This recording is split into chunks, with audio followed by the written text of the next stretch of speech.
Hello.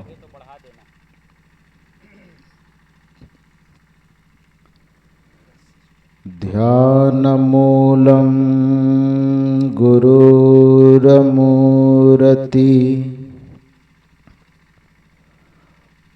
पूजामूलं गुरुरपदम्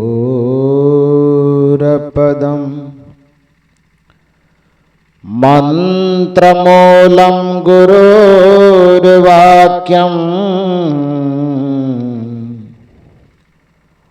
मोक्षमूलं गुरुर्कृपा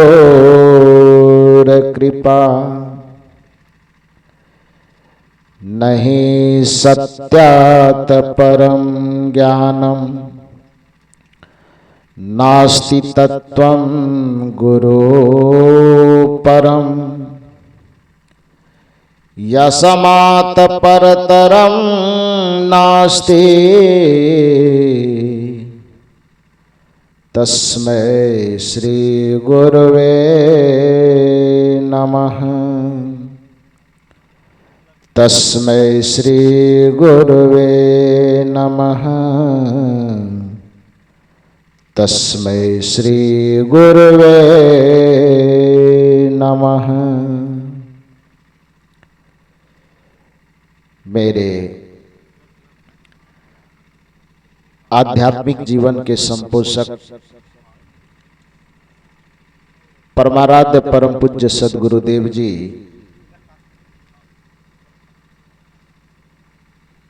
Chhattisgarh की पावन धरा पर राजनांदगांव जिला के अंतर्गत परम आदरणीय उत्तम वर्मा जी के माध्यम से आयोजित त्रिदिवसीय सत्संग समारोह के तीसरे दिन के प्रथम सत्र में मंच पर विराजमान अपने आदर्श जीवन से समस्त जगत को प्रेरित करने वाले परम वंदनीय संत समाज, इस परिवर्तक स्थल पर विराजमान अध्यात्म प्रेमी सज्जनों तथा देवियों, अभी हम लोग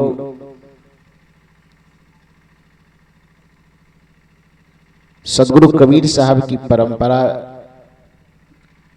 और उनके पदों को जनमानस तक पहुंचाने के लिए स्वर कोकिला के रूप में श्रीमती गीता देवी जी, जो मंडला से पधारी मध्य प्रदेश से, बहुत सुमधुर स्वर में उनके भजनों को हम लोग श्रवण कर रहे थे। सबसे पहले मैं चाहूंगा कि एक बार उनका जोरदार ताली बजा करके अभिनंदन कीजिए कि सचमुच में भजन में बहुत सुना हूं। 20-22 वर्ष से लगभग गाने का और सुनने का मौका मिलता है, लेकिन 3 दिन से जो उनके भजनों को सुन रहा हूं एक नए अंदाज में। भजन तो वही है लेकिन अंदाज नया है। इसके लिए आत्मा की गहराई से उनको बहुत बहुत साधुवाद है। और उनको ही नहीं, उनकी भजन मंडली में जो भी उनका कोरस करने वाली उनकी छोटी बहन है और ढोलक पर उनके पतिदेव जी हैं, सबके लिए तबला पर जो है, सबके लिए एक बार जोरदार ताली बजा के अभिनंदन कीजिए। और आज जो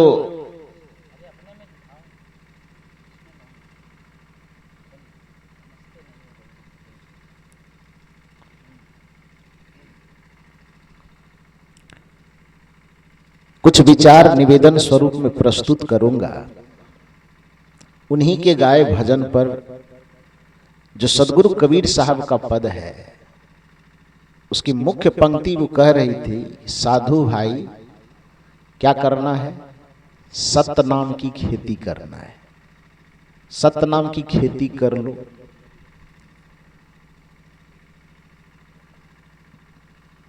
इसमें कुछ लोगों के मन में हो सकता है कि कबीर साहब ने क्या केवल ये सतनाम की खेती करने के लिए, भक्ति की खेती करने के लिए, गुरु नाम की खेती करने के लिए क्या केवल साधुओं को कहा है?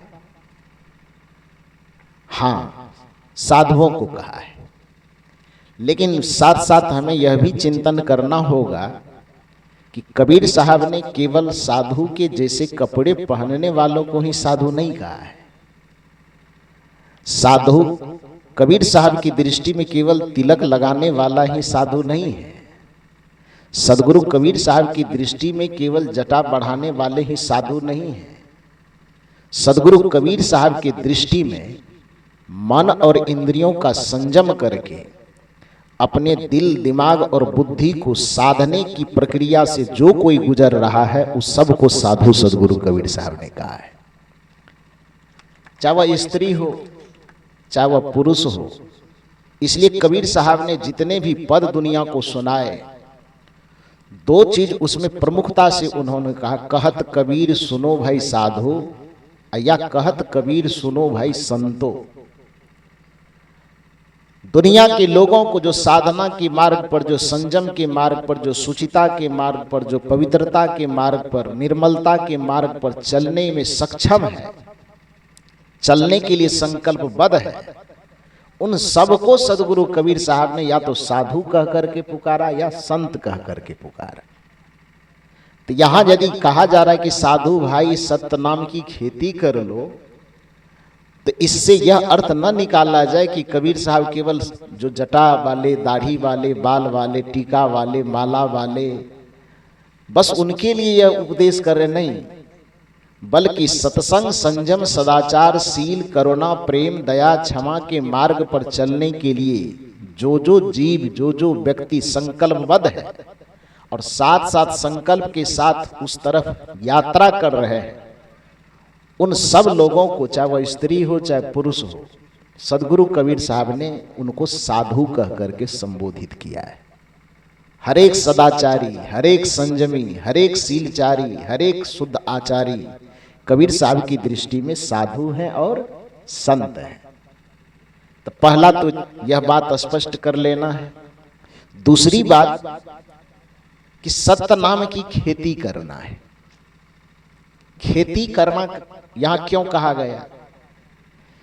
क्योंकि मूल रूप से खेत शब्द जो आज हम जमीन के लिए उपयोग करते हैं, वह खेत मौलिक शब्द नहीं है।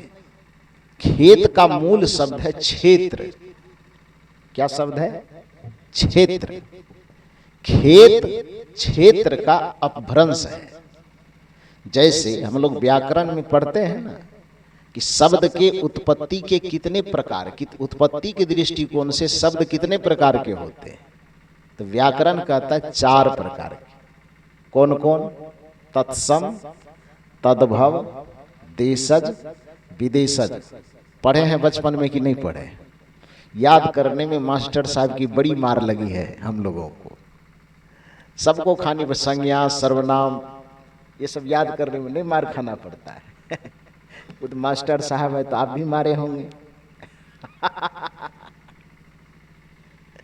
तो व्याकरण में ये तत्सम, तद्भव, देशज, विदेशज, ये जो हम लोग बचपन में पढ़ते थे, तत्सम जो संस्कृत का मूल शब्द ज्यों का त्यों समाहित कर लिया गया हो भाषा में, शब्द में, शास्त्र में, उसको तत्सम कहते हैं। उसी संस्कृत के अनुरूप कोई भाषा यदि बनाई गई तो उसको तद्भव कहा जाता है। लोगों की बोल चाल में, देश की बोली भाषा में बोली जाने वाली जो भाषा है वो साहित्य में आकर के समाहित हो गई तो उसको देशज कहा गया। अब विदेश से जो भाषा, जैसे लालटेन, ट्रेन, माइक, मोबाइल, तो मोबाइल हिंदी शब्द है, वो अंग्रेजी शब्द है। लेकिन अंग्रेजी माइक लाओ रे, थोड़ा स्टैंड ठीक करो, तो स्टैंड अंग्रेजी शब्द है, लेकिन उसको हम अपनी भाषा में शामिल कर लिए। माइक अंग्रेजी शब्द है, लेकिन यह लगता ही नहीं कि अंग्रेजी है। इतना बोल चाल में घुल मिल गया है कि लगता बस अपना वाला ही है। लेकिन माइक विदेश से आया हुआ शब्द है और हमारे जीवन में घुल मिल गया है, इसलिए इस भाषा को क्या कहेंगे? विदेशज कहेंगे। मोबाइल को क्या कहेंगे? विदेशज कहेंगे। ट्रेन को क्या कहेंगे? विदेशज कहेंगे। कहेंगे ना।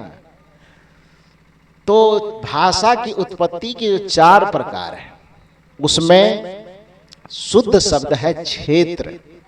लेकिन उस क्षेत्र को बोलते बोलते बोलते बोलते लोगों ने अपभ्रंश में करके क्या कर दिया? खेत कर दिया। क्षेत्र उस खेत के लिए बाद में उपयोग हुआ। क्षेत्र कहा जाता है, इस शरीर को क्षेत्र कहा जाता है, और इस शरीर में रहने वाली आत्मा को क्षेत्रज्ञ कहा जाता है। आत्मा क्षेत्रज्ञ इति युक्तः संयुक्तः प्रकृतिर्गुणः तैरेव तु विनिर्मुक्तः परमात्मेत्युदाहृतः। इस क्षेत्र जैसे जड़ और चेतन है, सांख्य के दृष्टिकोण में प्रकृति और पुरुष है,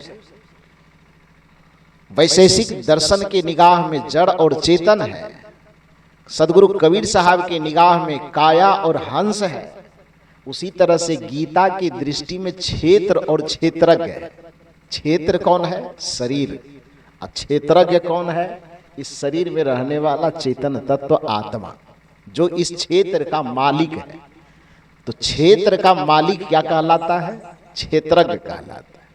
तो जिसको शुद्ध संस्कृत रूप में क्षेत्र कहा गया, उसी को कबीर साहब चूंकि लोक संत थे, अपनी विचारधारा को लोगों के बीच में लोक भाषा के रूप में प्रवाहित करते थे और संस्कृत से थोड़ा सा दूरी बना करके रखते थे। उनकी दृष्टि में संस्कृत है कूप जल, भाषा बहता नीर।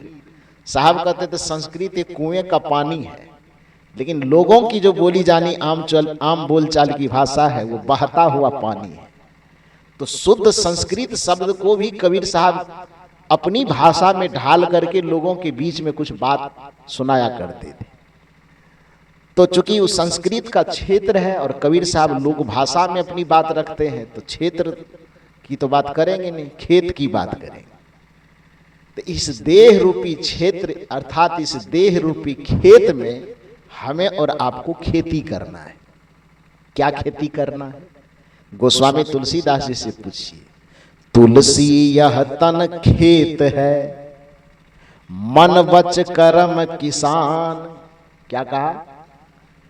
तुलसी यह तन खेत है।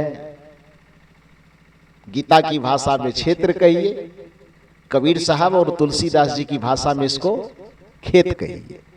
तुलसी यह तन खेत है, मन वच कर्म किसान। पाप पुण्य दो बीज है, जो बोवे सो लहे निदान। गोस्वामी तुलसीदास जी कहते हैं कि तुम्हारा शरीर ही तुम्हारा खेत है, इसमें मन वचन और कर्म किसान है। पाप और पुण्य, अच्छा और बुरा, सुसंग और कुसंग, सुकर्म और कुकर्म, ये बीज है। इस तन रूपी खेत में मन वचन किसान के माध्यम से जिस भी प्रकार के कर्म का बीज बोओगे, अच्छे कर्म का बीज बोओगे तो फसल कैसा कटेगा? अच्छा वाला। अब बुरे कर्म का यदि बीज बोओगे तो फसल कैसा कटेगा? बुरा वाला। कबीर साहब ने बीज में किसे गिना? बबूल और आम का। करे बुराई सुख चाहे। यदि इस तन रूपी खेत में आपने बुराई का बीज छीटा तो परिणाम में कभी अच्छाई का फल नहीं मिल सकता। यदि आपने इस तन रूपी खेत में मन वचन कर्म किसान से आपने बबूल का बीज छीटा तो आपको आम का फल किसी भी कीमत पर नहीं मिलेगा।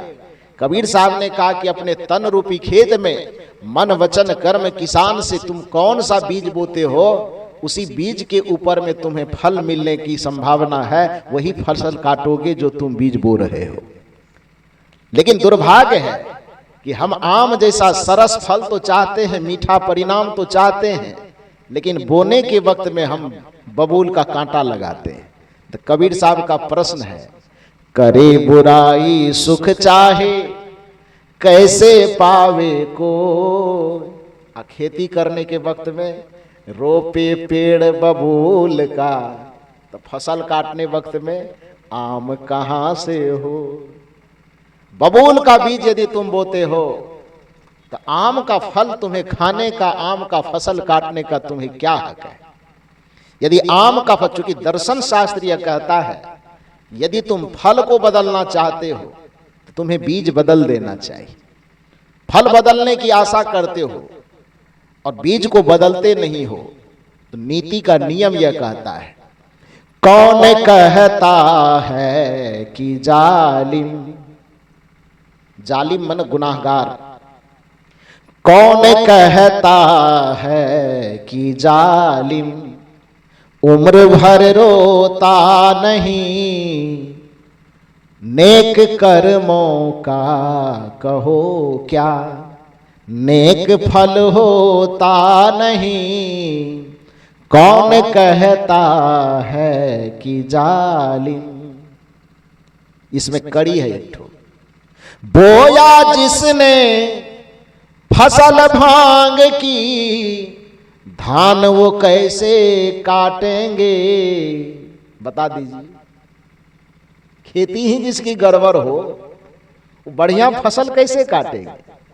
बोया जिसने फसल भांग की, भांग समझते हैं ना, हम समझ रहे हैं, भांग बथुआ बोया जिसने फसल भांग की, धान वो कैसे काटेंगे?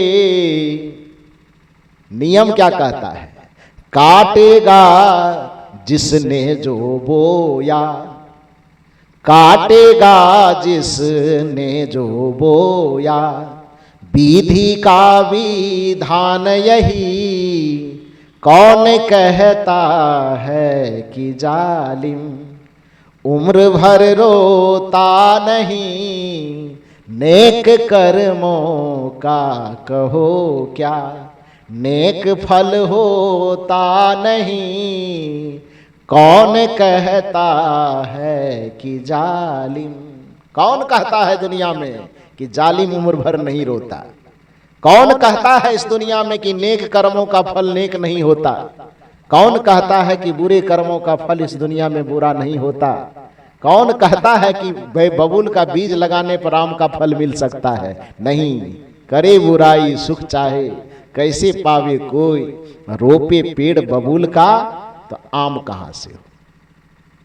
तो यह तन जो हमारा खेत है, इस तन रूपी खेत में सदगुरु कबीर साहब कहते, मेरे भाई तुम्हें यदि शांति का फल चाहिए तो इसमें विषय का बीज मत लगा।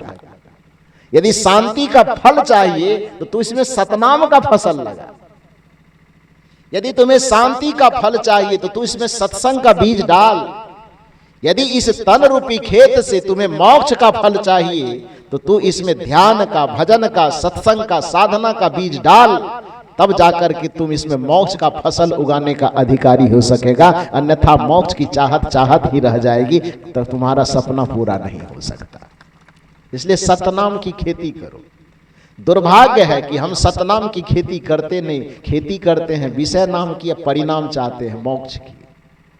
खेती करते हैं नशा की, दुर्व्यसन की, झूठ की, चोरी की, हिंसा की, नशा की, व्यभिचार की। अब परिणाम चाहते हैं एकदम परमानंद मिले, परमानंद मिले, सदैव सुख मिले, शाश्वत शांति मिले। ये कैसे होगा? इस शाश्वत शांति का जो फसल तैयार होता है वो सतनाम के बीज से शुरू होता है, वो गुरु ज्ञान के बीज से शुरू होता है, वो भक्ति के बीज से शुरू होता है। तो इसमें भक्ति का फसल लगाइए। सतनाम तो एक शाब्दिक अर्थ है, भावार्थ यह है कि ज्ञान का, भक्ति का, वैराग्य का, संयम का, सदाचार का बीज डालिए और उसके परिणाम में जीवन के जो अच्छे अच्छे परिणाम वाले फसल हैं उस फसल को आप प्राप्त कर लीजिए। क्योंकि नियम यही है कि जैसा बीज बोएंगे उसके परिणाम में वैसा ही फसल काटा जाएगा। लेकिन ऐसा हम नहीं करते हैं, इसलिए कबीर साहब को कहना पड़ता कि चाहत सुख, चाहते तो तू सुख हो, चाहते तो तू अच्छा हो, लेकिन दुख संग न छारा। दुख को उत्पन्न करने वाला जो बीज है वो बीज बोना तू बंद नहीं करता है तो तू फिर तुम्हारी चाहत कैसे पूरी होगी? दूसरी बात, खेती करने का एक जो अच्छा नियम है, वह नियम क्या है? गोस्वामी तुलसीदास जी ने रामचरितमानस में बड़ा सुंदर कहा है, कृषि निरावही चतुर किसाना, अजिमि बुध तजहि मोह मद माना। खेती करने का एक सच्चा जो अच्छा नियम क्या है कि कृषि निरावही चतुर किसाना, क्योंकि खेती करने वाले को किसान कहा जाता है।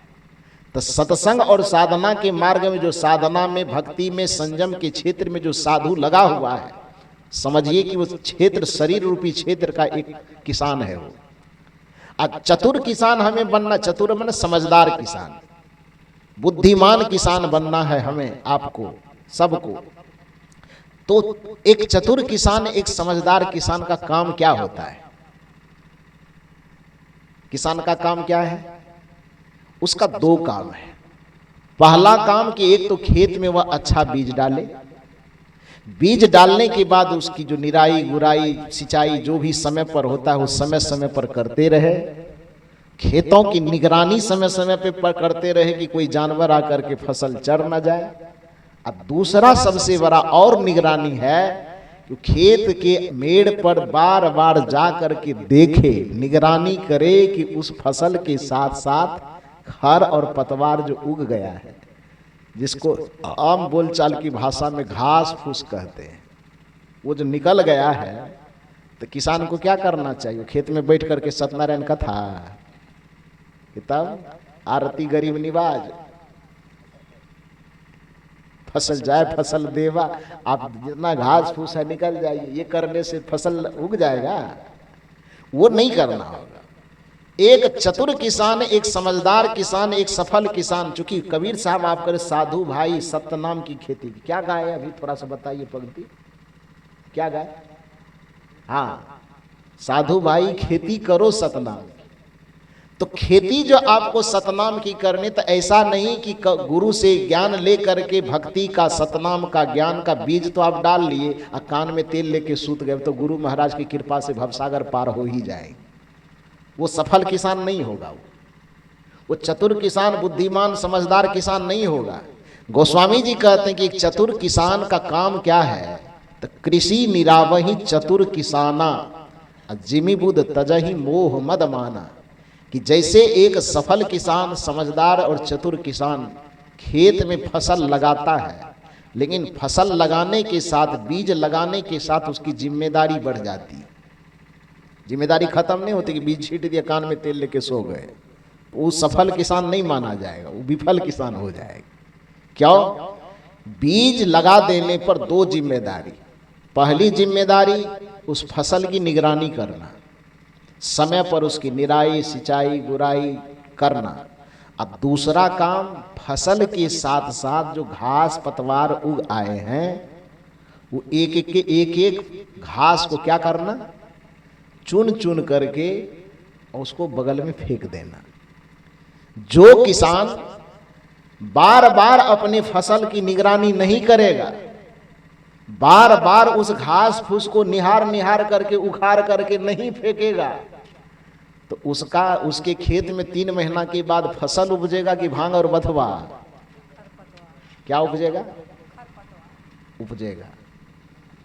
तो जैसे यहां चूंकि किसान खेती करने के लिए कहा गया, गोस्वामी जी भी खेती करने के लिए कह रहे हैं, तो वो खेती का प्रारूप अपने जीवन के ऊपर में लागू कीजिए कि जैसे किसान मार्केट से बीज ला करके छींटता है, क्या करने लगे जी? क्या करना है? स्टेज पर भी बैठा कौन है जो लीजिएगा?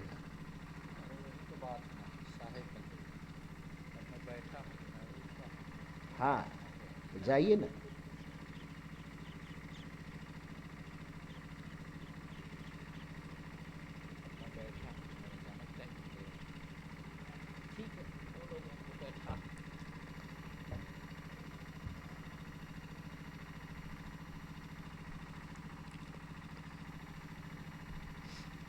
बैठ जाइए।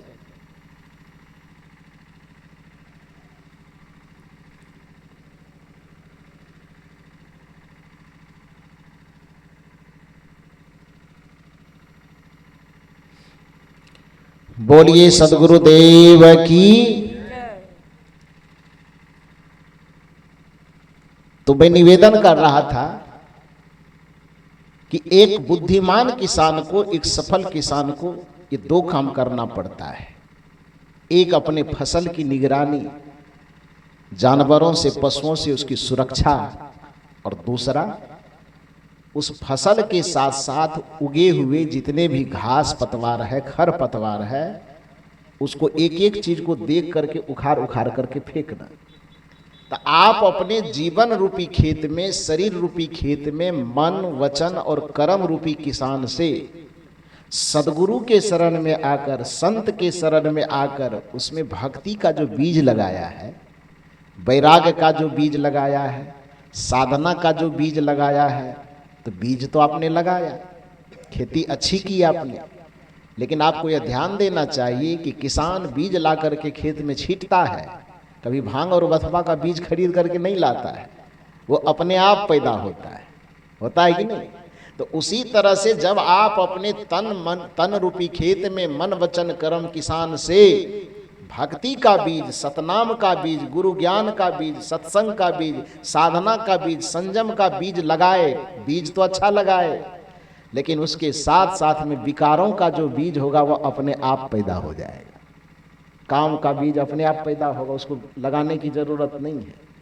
क्रोध का बीज अपने आप पैदा होगा, लोभ का बीज अपने आप पैदा होगा, हिंसा, व्यभिचार, कुविचार, दुर्विचार, मन गलत वृत्ति के जितने घास पतवार है उसको आपको मार्केट से खरीद करके लाने की जरूरत नहीं है, वो स्वतः पैदा होगा। तो जब उस भक्ति के बीज के साथ साथ आपने बीज लगाया भक्ति का, और काम क्रोध लोभ मोह का घास पतवार निकल गया, तो अब आपका काम क्या है?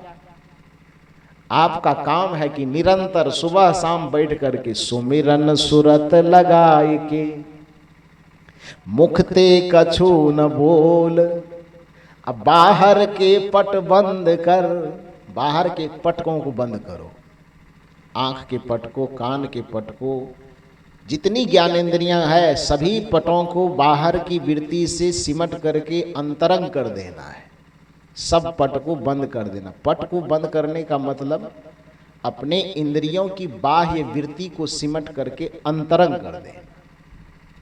चेतना का प्रवाह जो बाहर चल रहा है उसको सिमट करके अंदर की ओर मोड़ देना, ये पट को, बाहर के पट को बंद करना होगा। तो प्रत्येक दिन सुबह और शाम बैठ करके मन और इंद्रियों के प्रवाह को सिमट करके बहिर्मुखता से अंतर्मुख कर देना, और अंदर के हृदय का मूल्यांकन करना। चित्त का मूल्य, चित्त ही खेत है ना, हृदय ही खेत है, तो उस चित्त में अपनी चेतना को घुमा करके निगरानी करना अपने मन का, वचन का, कर्म का, बुद्धि का, संस्कार का। मन में, वचन में, बुद्धि में, संस्कार में, वृत्ति में, विचार में, सब चीज में निगरानी करेंगे कि गड़बड़ी कहाँ कहाँ है। इसी को तो कबीर साहब ने भजन कहा, साधना कहा। मन की तरंग मार लो बस हो गया भजन। ये तो बड़ी उच्च बात है, उसका पहला स्टेज है। आदत बुरी सुधार लो, वही बुरी आदत घास पतवार का फसल है, बीज है, उसको उखाड़ उखाड़ करके फेंकना, ये भजन के अंतर्गत, ये साधना के अंतर्गत आता है। आदत बुरी सुधार लो, आदत बुरी सुधार लो, बस हो गया भजन। मन की तरंग मार लो, बस हो गया भजन। मन में उठने वाले अनिष्ट विचारों के तरंग को मिटा देना, ये भजन के अंतर्गत, यही असली खेती है। सतनाम की खेती ही भजन है, सतनाम की खेती, गुरु नाम की खेती, भक्ति की खेती ही असली साधना, असली भजन और असली ध्यान है। तो अपने बहिर्मुखी वृत्ति को सिमट करके अंतरंग कर लेना, और उस वृत्ति के माध्यम से चित्त का बारंबार मूल्यांकन करना कि कहीं उस चित्त में जो भक्ति का बीज हमने लगाया है, तो उसके साथ में काम का, क्रोध का, लोभ का, मोह का, ईर्ष्या का, द्वेष का, छल का, प्रपंच का कहीं घास पतवार तो उग नहीं आया है। और जहां जहां वह घास पतवार उगा हुआ दिखाई दे, तो एक सफल किसान होने के नाते, एक सफल खेती करने वाला होने के नाते आपको क्या करना चाहिए? वो घास की आरती करनी चाहिए। उस घास को पकड़ के उखाड़ के कहाँ दे देना चाहिए? मेड़ के बगल में निकाल देना चाहिए, अर्थात उसे अपने जीवन से निकाल दीजिए। एक एक अवगुण को, एक एक बुराई को अपने जीवन से आप निकालते चले जाएं। किसी भी बुराई को छोटा मत समझिएगा, ये तो बहुत छोटा है, क्या करेगा। बुराई को छोटा नहीं समझना, क्योंकि वही बुरी आदत आगे चल करके इतना विशाल दुख पैदा करता है, झंझट पैदा करता है, जिसके बारे में शुरुआत दिन में ही उस प्रसंग को मैंने छेड़ा था। हालांकि वह बात पूरी नहीं हुई थी प्रारंभिक दिन में, तो आज शायद वो प्रसंग आ गया तो बोल दूं क्या है कि कबीर साहब रास्ते से जा रहे थे और उसको एक केला का वृक्ष दिखाई दिया। तो केला के वृक्ष को देख करके कबीर साहब ने समझाया कि केला भाई, देख रहा हूं कि तुम्हारे जड़ में एक छोटा सा बेर का पौधा जन्म ले लिया है। ध्यान दीजिए, यदि कि आपको लगता है कि अरे बुराई थोड़े सा न है, क्या दिक्कत है, वो अंदरे में रख लेते हैं, तो छोटी सी बुराई ही आपके जीवन को कितना घायल कर सकता है, छोटी सी बुराई आपके साधना को कितना हानि पहुंचा सकता है, छोटी सी बुराई आपके भक्ति को कैसे बर्बाद कर सकता है, इसका उदाहरण सदगुरु कबीर साहब ने इस साखी में दिया है। केला तब ही न चेतिया जब ढिग लागा बैर, अब की चेते क्या भया जब काटन लिन्ना घेर। एक केला जो लगभग 10 वर्ष से अपना साम्राज्य बनाया हुआ है, उस नाती पोते सब उसके साथ में है, छोटा से लेके बड़ा तक, लगभग 2-4 कट्ठे में अपना साम्राज्य फैलाया है। तो केला को अभिमान है कि हम इतना दिन से बैठे हुए हैं, हमारा वंश इतना बढ़ा हुआ है। अपनी मुस्कुराहट में वो झूम रहा है। संजोग से सदगुरु कबीर साहब रास्ते से गुजरे तो केला की जमात को देखा, उसके परिवार को देखा, केला सब मुस्कुरा रहा है। और आदमी अक्सर प्रसन्नता में आने वाली विपत्ति का आभास नहीं कर पाता है, लेकिन चाहे हमारे पास कितनी खुशी हो तो उस खुशी में भी कोई गम प्रवेश न कर जाए, इसका हमें निरंतर निगरानी करना चाहिए, सजगता का ध्यान रखना चाहिए, सजग रहना चाहिए। तो कहने का ये अर्थ है कि केला इतना ज्यादा प्रसन्न था कि उसके नीचे में बुराई का जो बीज पनप रहा था उसको ध्यान ही नहीं था। लेकिन संत की दृष्टि से कौन बचेगा? संत तो कहा ही इसलिए जाता है कि उसकी दृष्टि इतनी सूक्ष्म हो कि छोटी सी छोटी कमी को देख सके, छोटे से छोटे अवगुण को देख सके, छोटी सी छोटी बुराई को देख सके। तो कबीर साहब जो जा रहे थे, केला भले ही बेभान था कि हमारे आगे पीछे नीचे ऊपर क्या है, लेकिन कबीर साहब की दृष्टि उस छोटे से बैर के पौधे पर पड़ा। और कबीर साहब जैसे देखते हैं छोटा सा बैर, केला को बुलाया, इधर आओ केला भाई। केला आया, क्या है साहब? कबीर साहब ने कहा, तुम्हारी मुस्कुराहट देख करके, तुम्हारे परिवार का विस्तार देख करके हम बहुत प्रसन्न हुए, अच्छा लगा तुम्हें हंसता खेलता देखकर, लेकिन मुझे इस बात का डर है कि तुम्हारे जड़ के नीचे में एक छोटा सा बैर का पौधा पनप गया है, थोड़ा उस पर विचार करना, उखाड़ करके फेंक उक देना, नहीं तो आगे चल करके वो बैर का पौधा तुम्हारे परिवार की हंसी खुशी को बर्बाद कर सकता है। लेकिन संत की बात को सुनता कौन है? संतो देखत जग बौराना, सांच कहे तो मारन धावे झूठे जग पतियाना। आम जनता को तो लगता है कि संत महात्मा लोग दही चूरा का जुगाड़ लगाता है, इसलिए बकर बकर बकर बकर करते रहता है। भक्त संतों की बात को अमृत तुल्य सुनता है, लेकिन आम लोगों को तो यही लगता है कि संत महात्मा ऐसे व्यर्थ का बक बक बक बक करता है। तब तक उसको बक बक लगता है, बेमतलब की बातें लगता है, जब तक उसके ऊपर कोई विपत्ति नहीं आ जाती। इसलिए कबीर साहब ने कहा कि दुख में सुमिरन सब करे, सुख में करे न कोई, और जो सुख में सुमिरन करे तो दुख का है कोई। तो केला कबीर साहब की बात की अवहेलना कर दिया। कहा, धूल साहब क्या है, आप छोटी छोटी बात पर ध्यान देते रहते हैं, ये तो नॉर्मल बात है। एक ठो बैर का पौधा जन्म लिया, क्या बिगाड़ेगा? अभी तो इतना सा है, ये है इतना सा, समझ दे ना इतना सा मतलब थोड़ा सा। अब बताइए कि हम इतना दिन से 10 बरस से यहाँ बैठे हैं, देखिए गिनती कीजिए कितना है, नाती पोता बेटा बेटी देवर भौजाई ननद सब एकदम इतना जुगाड़ है, इतने में हम फैले हुए हैं, इतना लंबा परिवार है, आई छोटा सा बैर पौधा पनप गया, क्या बिगाड़ेगा मेरा? कबीर साहब ने कहा देखो कहना मेरा काम है, कहत कबीर हम कहबे न करब आ नहीं मानब तो हम की करब। ये बिहार की भाषा है। मैंने कबीर साहब कहते कि कहना मेरा काम है, हम तो कहेंगे, नहीं मानोगे तो हम क्या करेंगे? तो मुझे दिखाई दी कि ये बैर का पौधा तुम्हारे जीवन को तबाह कर सकता है, इसलिए मैंने बताया। कबीर साहब की बात को उस केले के पौधे ने बड़ा अनसुना किया, छोटा समझ करके, बैर छोटा है इसीलिए। संजोग की बात हुई कि 1-2 साल के बाद कबीर साहब को फिर उसी रास्ते से गुजरना हुआ। 1 साल 2 साल जो भी बीता हो, 5-6 साल मान लीजिए, उस रास्ते से गुजरना हुआ। अब वहां की स्थिति दूसरी थी। क्या स्थिति थी? क्योंकि केला के पौधा के बढ़ने की तो एक सीमा है ना, तो एक सीमा तक बढ़ेगा, लेकिन बैर के पौधे को बढ़ने का उसका कोई सीमा नहीं है। तो बैर का केला का पौधा तो अपनी सीमा पर जाकर के खत्म हो गया, अब उससे ज्यादा आगे नहीं जा सकता है। लेकिन बैर का पौधा धीरे धीरे पनपते पनपते बढ़ते बढ़ते बढ़ते बढ़ते इतना ज्यादा बढ़ गया कि केला के चारों तरफ उस बैर का डाल एकदम छा गया।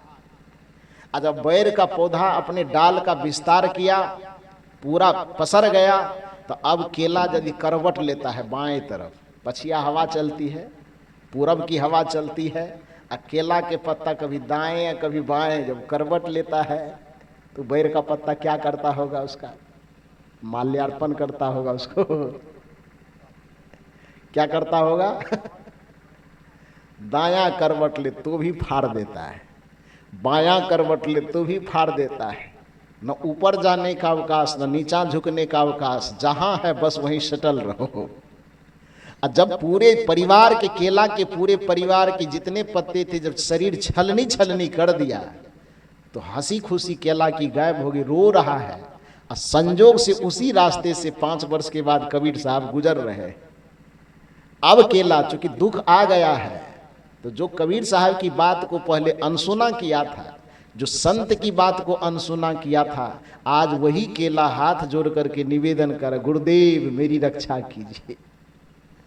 कबीर साहब कहते ठीक है, रक्षा तो अब कर देंगे, लेकिन एक बात सुन लो केला, कि आज जो तुम्हारी ये दुर्दशा है, तुम्हारे साथ साथ तुम्हारे पूरे परिवार की दुर्दशा है, उस दुर्दशा के आने से पहले मैंने तुम्हें सजग किया था, लेकिन उस समय तू इठलाया, मेरी बात माना नहीं। और आज तुम्हारे माध्यम से मैं दुनिया को कहना चाहता हूं कि केला तबही न चेतिया, तबही माने उसी समय, किस समय? जिस समय बैर का पौधा छोटा था। केला तबही न चेतिया जब ढिग, ढिग माने पास में, जड़ में, केला तबही न चेतिया जब ढिग लागा बैर, उसी समय सावधान हुआ नहीं, चेता नहीं। अब की चेते क्या भया, अब गुरु के सामने हाथ जोड़ने से क्या होगा? कृपा मांगने से, दया मांगने से, नारियल चढ़ाने से, अगरबत्ती दिखाने से क्या होगा? अब की चेते क्या भया जब काटन, काटन माने कांटा, जब काटन लिन्हा घेर। अब जब उसका कांटा चारों तरफ फैल करके घेर लिया, तो अब मनाने से कि भगवान को सुनाने से कि गुरु को सुनाने से कि संत को रिझाने से फायदा क्या है? इसलिए कबीर साहब कहते हैं कि तुम्हारे जीवन में बैर का पौधा चाहे कितना ही छोटा क्यों ना हो, बैर का अर्थ यहाँ पर बुराई है, बैर का अर्थ यहाँ पर अवगुण है, बैर का अर्थ यहाँ पर बुरे विचार है। तो बुरे विचार, बुरे संकल्प, बुरे आचरण का छोटा सा भी बीज यदि आपके जीवन में हो, तो कबीर साहब कहते हैं उसे छोटा मत समझना, बल्कि उसको मन की तरंग को मारने से पहले जो छोटी छोटी बुरी बुरी आदतें हैं, मन की तरंग मार लो बस हो गया भजन, साथ साथ आदत बुरी सुधार लो, आदत बुरी सुधार लो बस हो गया भजन, मन की तरंग मार लो बस हो गया भजन।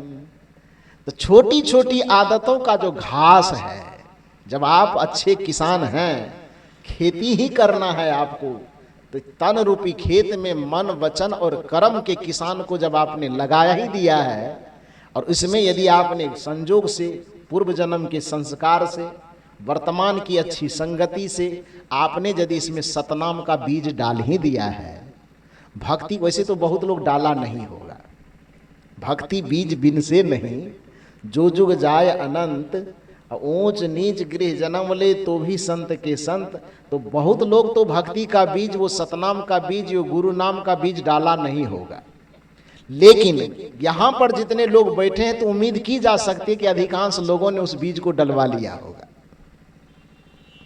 तभी बैठे हैं।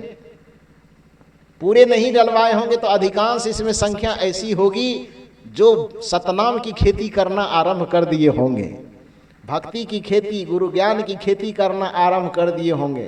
तो खेती तो करने के लिए लग गए, लेकिन किसान अच्छा नहीं बन पाए। क्यों नहीं बन पाए? तो अच्छे किसान की दो पहचान, क्या क्या?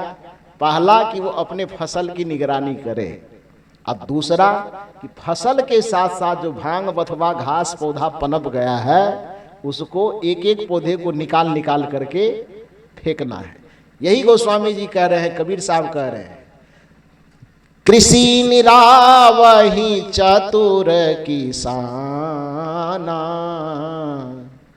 जिमी बुध, बुध मन ज्ञानी, बुद्ध मन समझदार, बुद्ध मन विवेकी, बुद्ध का मतलब विचारवान, बुद्ध का मतलब साधु, बुद्ध का मतलब ज्ञानी। कृषि निरावही चतुर किसाना, जिमी बुध तजहि मोह मद माना। लोभ मोह मद मान ईर्ष्या द्वेष छल कपट प्रपंच इत्यादि जितने अवगुण के घास पात जन्म ले, उस एक एक विकारों के घास पात को देख देख करके उसको उखाड़ उखाड़ करके फेंकते जाइए, और अपने भक्ति रूपी बीज के, सत्संग रूपी बीज के, धर्म रूपी बीज के, सतनाम रूपी बीज के, गुरु ज्ञान रूपी बीज की सुरक्षा में जो आप सुबह शाम स्तुति प्रार्थना ध्यान भजन कर सकते हैं वो करते रहिए। यदि ये काम आपने कर लिया तब कबीर साहब की वाणी आपके ऊपर चरितार्थ होगी।